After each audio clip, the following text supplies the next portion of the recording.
Picture this: a scorching desert, pilgrims huddled in white against the sunrise, ancient cities that shimmer with stories. It's the Middle East, and if you ask most people, it's also the birthplace of just about every major religion.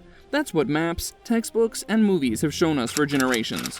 The Holy Belt, a zone stretching from Jerusalem to Mecca, where belief itself supposedly began.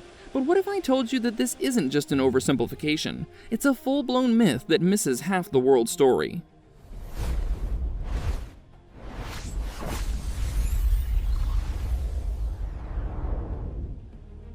I'm Matias from Spinifacts, and today we're drawing the world's spiritual map.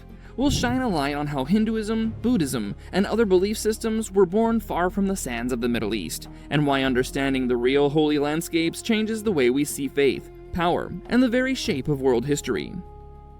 Here's what most people don't know. When we think of the cradle of religion, we're mostly thinking of the Middle East, not just geographically, but as a kind of exclusive club. Christianity, Islam, and Judaism? Absolutely. They're the headline acts, monotheisms that echo each other's stories, rooted in shared ancestors and the same sun-washed cities. That's why, when the news zooms in on Jerusalem, Mecca, or the Tigris River, it feels like we're seeing faith's backstage pass. But step back, spin the globe to the east, and there's an entire spiritual universe that blooms across India, Nepal, China, and beyond. A lush world where gods have many faces, and questions about life and suffering take center stage. In fact, one of the world's very oldest religious traditions, Hinduism, isn't just not Middle Eastern, it's older than most of what happened on the other side of the map. Let's break down the myth. All great religions come from the Middle East. Sounds neat, but what happens when we open other doors? Hinduism is often described as the world's oldest living religion. Its roots run deep in the soil and the rivers of the Indian subcontinent, especially along the Indus and Ganges. Long before prophets walked the hills of Judea, Indian sages were composing hymns in Sanskrit, debating reality, and exploring the mysteries of consciousness. Unlike the monotheisms of the Middle East, Hinduism is less about a single founder and more about a sprawling civilization's efforts to understand the big questions. Who are we? What's right? How does the universe hold together? Its stories and rituals are as tangled and beautiful as the banyan trees that dot the Indian landscape, a living tapestry that's evolved for thousands of years. Now add Buddhism to the mix. Born in the foothills of what is today Nepal and India, Buddhism began when a prince named Siddhartha Gautama walked away from royal luxury to seek an end to human suffering.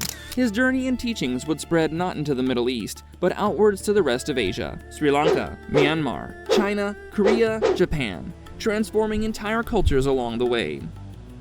Buddhism is often called a non-theistic religion. Its focus isn't on gods, but on the mind, suffering, and the path to awakening. This approach is radically different from what's taught in the monotheistic Middle East, and it has shaped everything from philosophy to art for more than 2,000 years. India, Nepal, China, Japan, these are not footnotes or minor sidebars in the global tale of belief.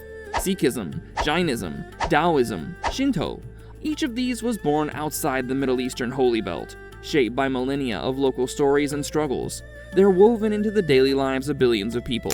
In fact, more than half of the world's population today is connected to the religious traditions that began somewhere besides the Middle East.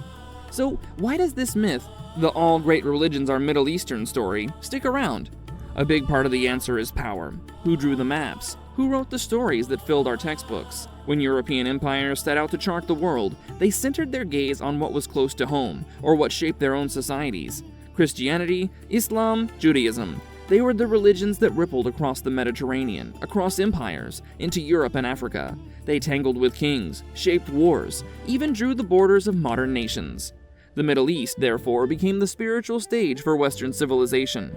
Meanwhile, the great Asian religions, Hinduism, Buddhism, Taoism, Shinto, were often described as exotic or philosophical, not spiritual in the same way, not taken as seriously in our global story.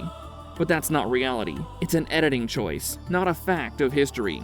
If we redraw the map honestly, we see the truth. Faith didn't have a single birthplace. Human beings everywhere have gazed up at the same sky and asked, why are we here? The answers have been as diverse as the landscapes they grew from. Mountains, deltas, jungles, rivers, deserts.